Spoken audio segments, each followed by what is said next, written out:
भारत के संविधान की जो पूरी बनावट है, ये इस देश को बाबा साहब डॉक्टर अंबेडकर ने एक वाक्य के जरिए समझाने की कोशिश की। संविधान सभा की बहस होती थी, ढेर सारे लोग उसकी नुमाइंदगी करते थे और उस पूरी बहस के बीच में दो प्रकरण आए, वो बहुत जरूरी हैं, आज उस पर बात करनी चाहिए। पहली बात कि संविधान सभा की बहस के दरमियान डॉक्टर अंबेडकर ने एक बात कही और वो बात यह थी कि यह राष्ट्र एक मुकम्मल राष्ट्र नहीं है, यानी भारत एक राष्ट्र नहीं है, इसे एक राष्ट्र होना है। तमाम तरह की खाइयां हैं, तमाम अंतर विरोध हैं। और बाबा साहब ने अपने आखिरी वक्तव्य में भी एक बात कही थी 26 नवंबर 1949 को कि हम आज से अंतर विरोधों के दौर में प्रवेश कर रहे हैं। हमने एक व्यक्ति एक वोट का अधिकार तो दे दिया, यह राजनीतिक बराबरी तब तक मायने नहीं रखेगी अगर इस देश में आर्थिक और सामाजिक बराबरी कायम न की जाए।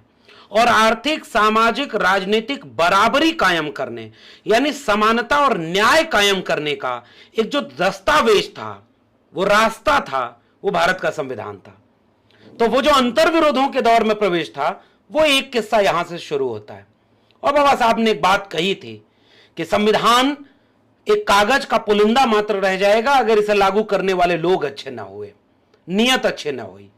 छोड़ देते हैं अभी इस बातचीत को कि हम कितना उसको किस नियत से लागू कर पाए, मगर एक बात है कि आज जो कुछ भी यह राष्ट्र जितना बन पाया अपने अंतर विरोधों से लड़ते हुए, सामाजिक, आर्थिक, राजनीतिक खाइयों से टकराते हुए, थोड़ी बहुत भी सही अगर खाई को भर पाया, लोगों के बीच दूरियों को कम कर पाया, तो उसका केवल और केवल वजह भारत का संविधान है।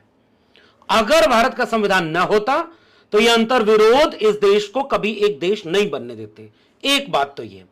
दूसरी एक बड़ी दिलचस्प बात है, संविधान सभा की बहसें होती थी, पता नहीं अब ये लेख लिखने वाले मान्यवर एक बात तो कह रहे हैं कि भारत का संविधान बदलना चाहिए और शुरुआत सैद्धांतिकी से करनी चाहिए, यानी नया एक ड्राफ्ट बने, नया एक विचार हो, फिर नए सिरे से सभा गठित की जाए, उसमें बहस हो।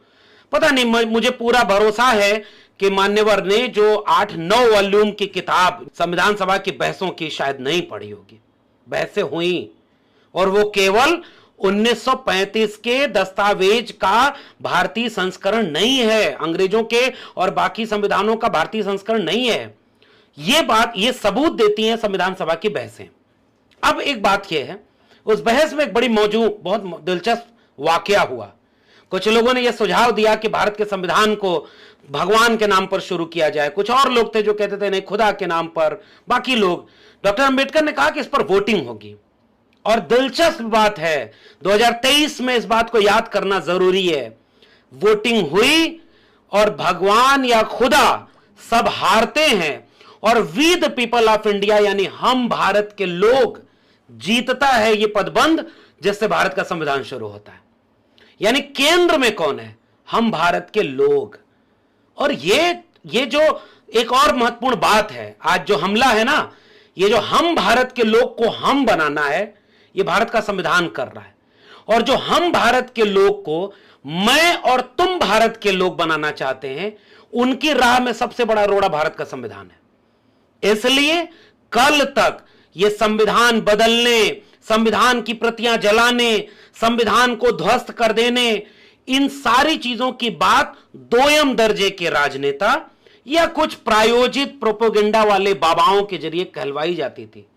मगर खतरा अब इस मुल्क की जमहूरियत के सामने यह है कि अब भारत के संविधान को बदलने के बाद इस देश के चुने हुए प्रतिनिधि प्रधानमंत्री की आर्थिक सलाहकार के हाथों हुआ है और खुलेआम एक लेख लिखकर यानी दस्तावेज के जरिए, सबूत के जरिए कहा जा रहा है क्या जरूरत है समाजवादी शब्द की, क्या जरूरत है पंथ निरपेक्ष के शब्द की, क्या जरूरत है इन तमाम शब्दों की और इन तमाम चीजों की। यानी अब आप भारत की प्रस्तावना संविधान की जिसमें समता है, न्याय है, बंधुता है, आजादी है, और क्या जरूरत है इन सारे शब्दों की। इसका मतलब ये कि वो जो टू मच डेमोक्रेसी हो गई थी ना, लोग सवाल करते थे, यह कुछ लोगों के सपनों का भारत बनने में बाधा है। इसलिए खतरा यह सबसे बड़ा, और आज की बातचीत का खतरा यह है कि आज अगर इस देश के नागरिक एक बात पूछें, जब भारत का संविधान लागू नहीं था तो कैसा भारत था, और संविधान बन गया तो कैसा भारत हुआ, यह दूसरा मेरा संदर्भ बिंदु इस पूरे विषय पर बात रखने का। इस देश की माइनॉरिटी, इस देश के शेड्यूल कास्ट के लोग जिनकी आबादी 15% थी और देश चलाने में कहीं नहीं थे, इस देश के आदिवासी 7.5% 1931 की जनगणना के तहत थे और देश चलाने में कहीं नहीं थे। जयपाल सिंह मुंडा ने भारत की संविधान सभा की बहस में एक वाक्य बोला था कि ये जो लोग संविधान सभा में चुनकर आए हैं, कृपया आप हमें डेमोक्रेसी न सिखाएं, हम सिंधु घाटी सभ्यता के वारिस हैं, इस देश के मूल निवासी हैं और हम ऑलरेडी डेमोक्रेटिक हैं, हम पैट्रियार्क हैं, हम इस मिट्टी की पूजा करते हैं, इस प्रकृति की पूजा करते हैं, ये मुल्क हमारा है, हमें इससे मोहब्बत है, मगर आपने हमारा हक छीन लिया, हम इसमें बराबर के हिस्सेदार हैं।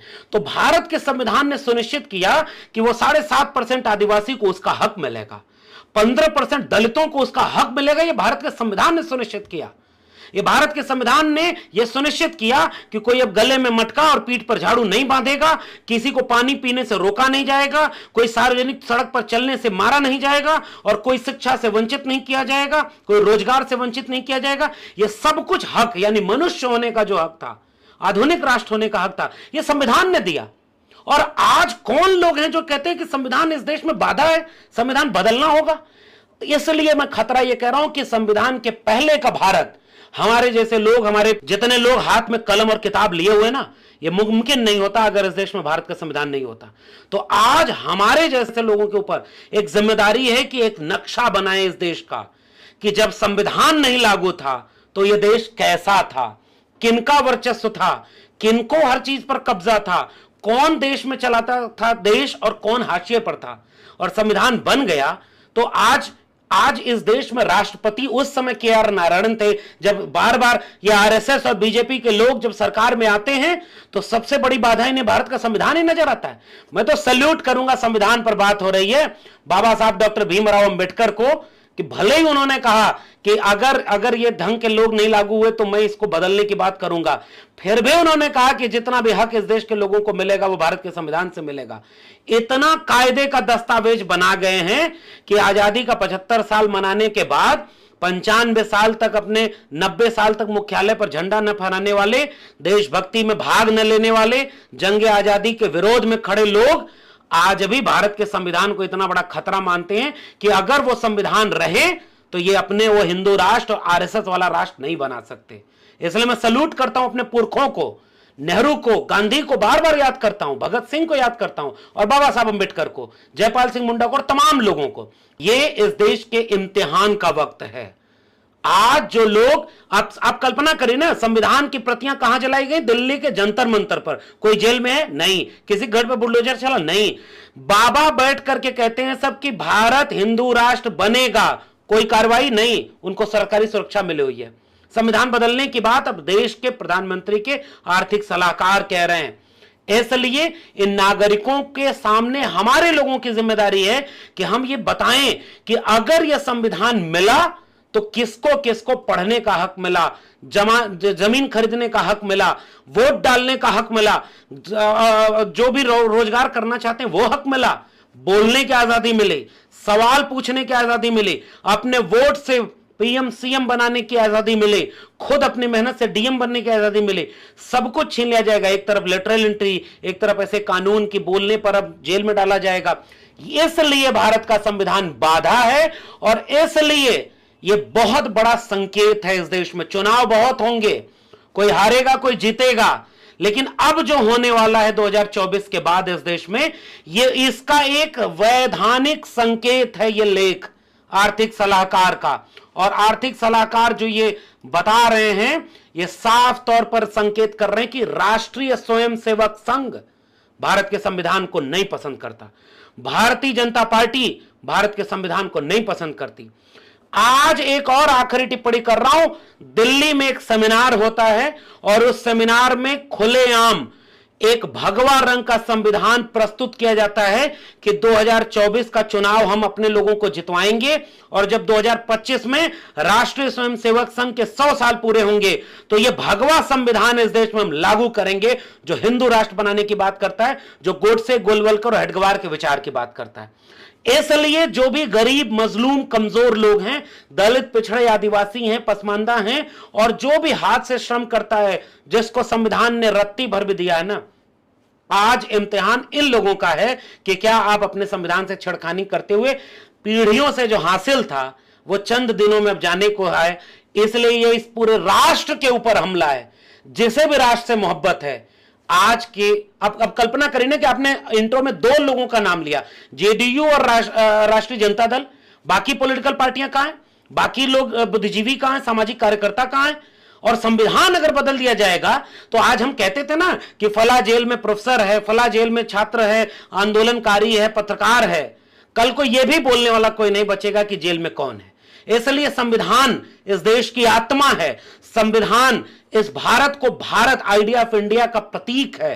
संशोधन कर सकते हैं आप, मगर कुछ तो इस संविधान में जरूर ऐसा है जो किसी संविधान विरोधी मनुस्मृति को मानने वाले के सामने बाधा है। इसलिए वो संविधान को बदलने की बात करते हैं। ये खतरा है इस देश के सामने। अब इम्तिहान इस देश की जनता का है कि वो इस खतरे से कितना लड़ पाते हैं, इसे रोक पाते हैं या नहीं रोक पाते हैं। शुक्रिया।